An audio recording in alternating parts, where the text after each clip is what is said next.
เอาผ่านพี่น้อยเข้ามาในคักสุดสินค้าไทย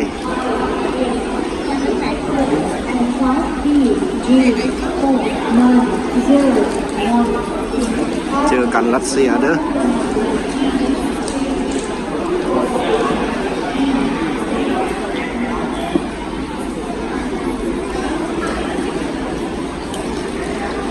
สินค้า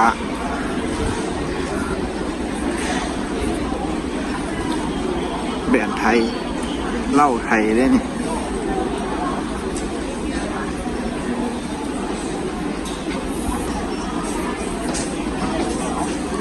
สาวเขาสาวให้สาวนาสักตัวเซ็ตเย็นหมดจะเจอซุ่มครับไปย่างเลือก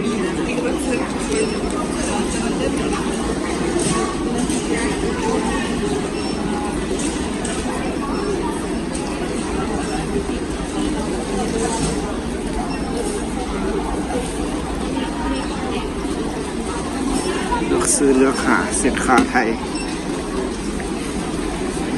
ประเทศไทยเด้อพี่น้องเลยเบิ่งไว้สินค้าบ้านเพิ่นวางขายสมคำล่ำลือเมืองไทยพี่น้องเลย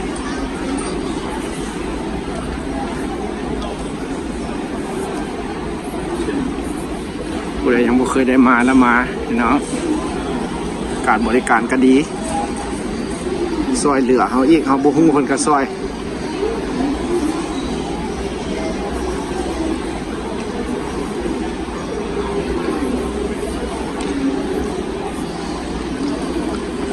สองหาโซนขึ้นพี่น้อง F1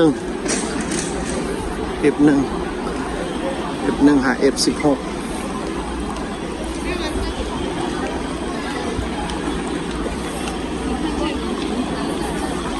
ขอบใจหลายๆเด้อพี่น้องเป็นกำลังใจให้เด้อการเดินทางเข้ามาในไทยนี่พี่น้องเลยคือว่าตลอดฮอดฟังปลอดภัยมีแต่ท่าไปฮอดรัสเซียสิเป็นจังไดข่าวอินเทอร์เน็ตบ่ได้พี่น้องเอ้ยสิเป็นจังไดบุอยู่รัสเซียว่าใช้งานอินเทอร์เน็ตบ่ได้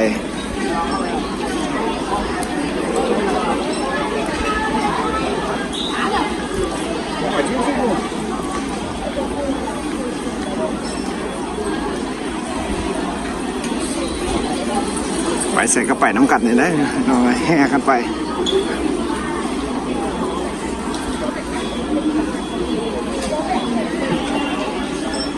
แบรนด์น้ำหอม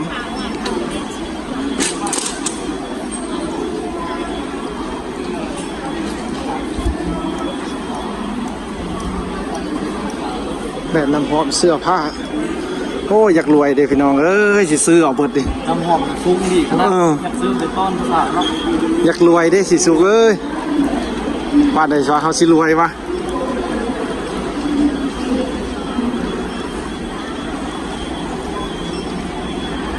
เครื่องสุดไทยได้นี่นะไทยแท้ๆได้นะ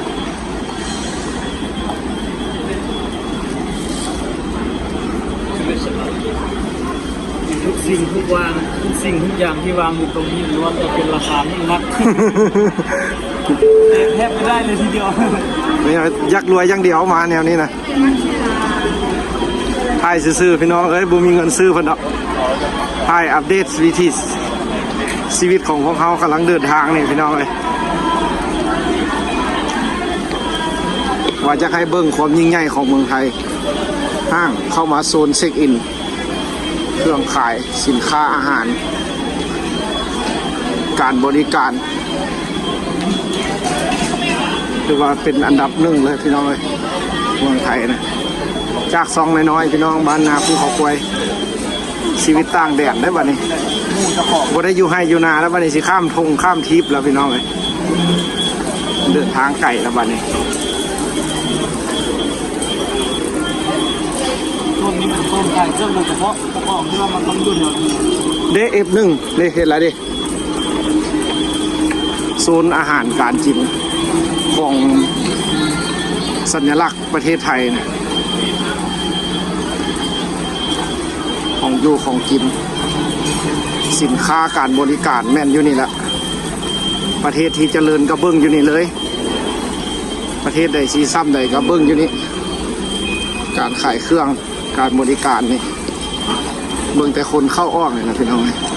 นี่แต่คนต่างประเทศหรือว่าอันดับต้น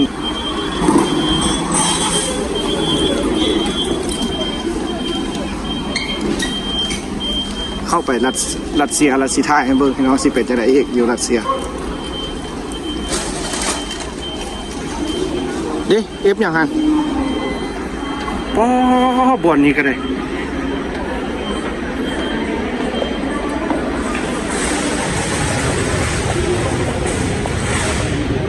ตุ้ยพามาที่ไหนคันได้เลื่อนมีโบขี้เนาะงานล้มหรอ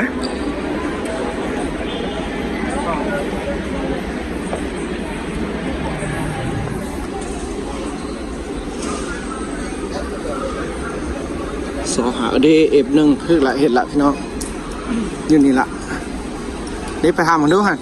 แม่นบ่ฮะปียนให้เพิ่นเบิ่งเพิ่นบริการนี่ฮะไปหาไหมพดฮะยังเด็กมีฮูปรัสเซียอยู่ในยนต์นะแม่นละนะไทเปขอเชิญผู้โดยสารทุกท่านขึ้นขึ้นได้นะทางออกเอาพี่น้องถือว่ามันนำมาจนฮอตสุดเอฟพี่น้องก็นำมาส่งทางเด้อพี่น้องขอบใจหลายๆในการเข้ามาประเทศไทยมื้อนี้พี่น้องรู้สึกดีใจแล้วก็อบอุ่นแล้วก็ปลอดภัยพี่น้องเราก็ถ่ายวิธีชีวิตของพวกเขานี่พี่น้องสิเป็นอะไร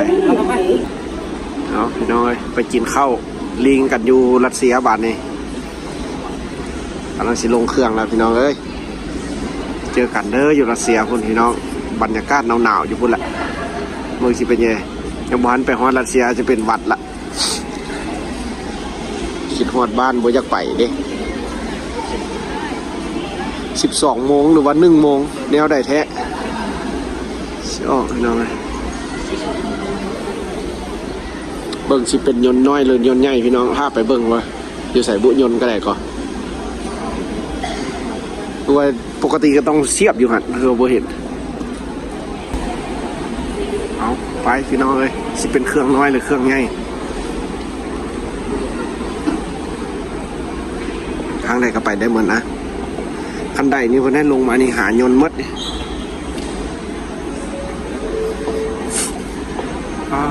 ยนต์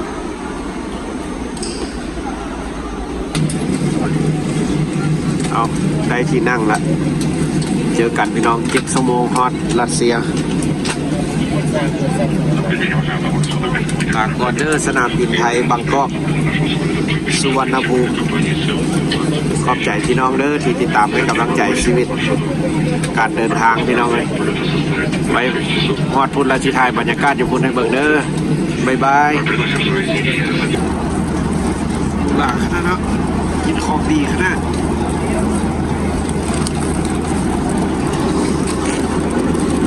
สายการบินรัสเซียซีดวะ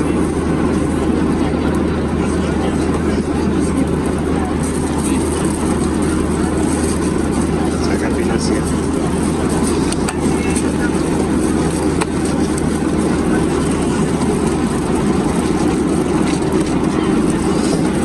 อาหารรัสเซียอาหารของคนรัสเซียจิบจะน่าก็ได้จิบแต่ข้าวจี้มาจิบข้าวเด้อพี่น้องเด้อสำหรับเครื่องบินราคาถูก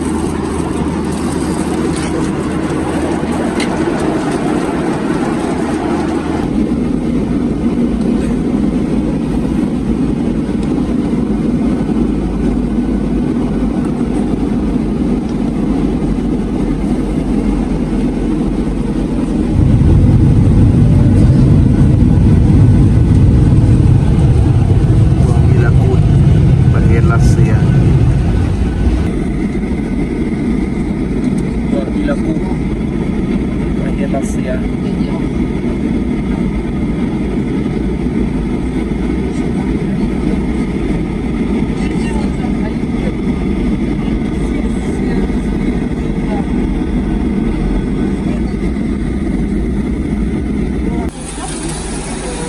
รัสเซียปานคนละโลกเลย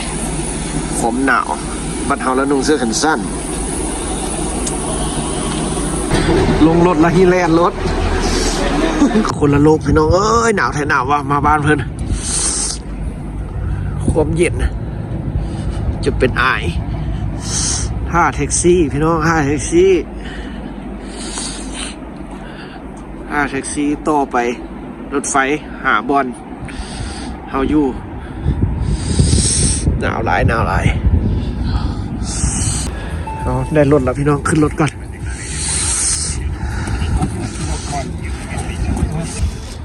สถานีรถไฟโปเยตรัสเซียเมืองอิลากุตเอาไปเอาออกอันนี้ฮะเอาออกขายก้นเลยไปบ่ได้นะสถานีรถไฟเมืองอิลากุตโอ้หนาวพี่น้องเอ้ยเบิ่งเพิ่นหนาวแท้หนาววะบ้านเฮาใส่สูตรองศาเซ่นะ สูตรองศาเซ่สูตรองศาเซ่ได้พี่น้องสูตรองศาเซ่รัสเซียเก่งขนาดน้องเขาเนาะนุ่งเสื้อตัวเดียวเลยสูตรองศาจัดไปสูตรองศาเอาเห็นบ่พี่น้องสูตรองศารัสเซียนะตึกบ่สีสุกใส่เสื้อกล้ามยางเลาะเราได้นี่นะบ่ได้ย่านได้นี่นะมาเข้ามาฮอบหลวงพ่อซื้อก็เป็นวัดเป็นไอเลยซอกห้านพี่น้องเลยซอกห้านแซ่บๆคอโดนนานได้มาได้พี่น้องเลยเข้ามาดินแดนรัสเซียมือแรกกระจัดมีไปเลยคาห้านเลยมื้อนี้นะซอกน้ำฮ้อนกับบ่มีให้เพิ่นต้มให้เลยอยู่ห้านนี่เลยกับสีสุกโผล่น้ำฮอดไปพี่น้องเมื่อมาดิพี่น้องเอ้ยถือว่ามาสุดนี้ถือว่าโชคดีขนาดพี่น้องเอ้ยเคยมีจ้าบ่เคยมีในประวัติศาสตร์พี่น้องเอ้ยดิเพิ่นเห็นหนาวพี่น้องคนรัสเซียเพิ่นเอาเสื้อให้อยู่ห้านเลยมาซื้ออาหารบ้านเพิ่นเอาเสื้อให้พร้อมไปซื้อเป็นตาอีตุ่นโหดพี่น้องเอ้ยเพิ่นว่าจะฟ้าวไปเพิ่นว่าซื้อเครื่องแล้วจ่ายเงินแล้วอ้าวคิดว่าสิเฮ็ดหยังเพิ่นว่าจะฟ้าวไปเพิ่นว่าถ้าเพิ่นนึงมาฮอดเอาเสื้อนี่มาให้พี่น้องเอาเครื่องมาให้เบ้าปิ้งเพิ่นว่าหนาวแห้งเพิ่นถามว่ามาจากไสเนาะถือว่าซื้อมีก็ได้ขอน้ำร้อนอีกเพิ่นต้มน้ำร้อนใส่มีให้อีกพี่น้องเอ้ยโว้ยถือว่าเจ้าของห้านนี่เพิ่นกับรุ่นแม่เฮาแล้วพี่น้องใจดีเพิ่นอีต้นซาดผู้สงสารเพิ่นกันสิรุ่นแม่คือว่าเป็นป้าผู้ใดเนาะแม่นเพิ่นเฒ่าแล้วเพิ่นอีต้นซาดเพิ่นเอาเสื้อให้พี่ให้บ่าวปิ้งได้เสื้อเพิ่นกันนมเอาเสื้อให้บ่าวปิ้งแล้วบ่าวสิสุกก็เลี้ยวเบิ่งเพิ่นว่าบ่มีแล้วหมดแล้วมีตัวเดียวบ่สิเนี่ยตู้มาเงียบตู้แล้วบ่ล่ะมีแต่ตัวเดียวเนาะก็บ่เป็นหยังว่ะหนาวแห้งนี่เพื่อนพี่น้องตัวทั้งถือว่า3 โมงเช้าของวันที่28ต้องได้ท่าอีกหนึ่งมื้อพี่น้องถือว่าได้ต้มมี่กินอยู่นี่แหละพี่น้องอันนี้วอกสาวยวนสถานีรถไฟถือว่าจับกองกับจะว่ามือก็โตสั้นพี่น้องเลยได้แล้วที่บอกแล้วไปเจอกันอยู่พุ่นนี่มันแข็งแล้ววะนี่นะสู้องศาพี่น้องโบยังโบแข็งกันติดลบพุ่นแข็งไปเบิ่งคนเลย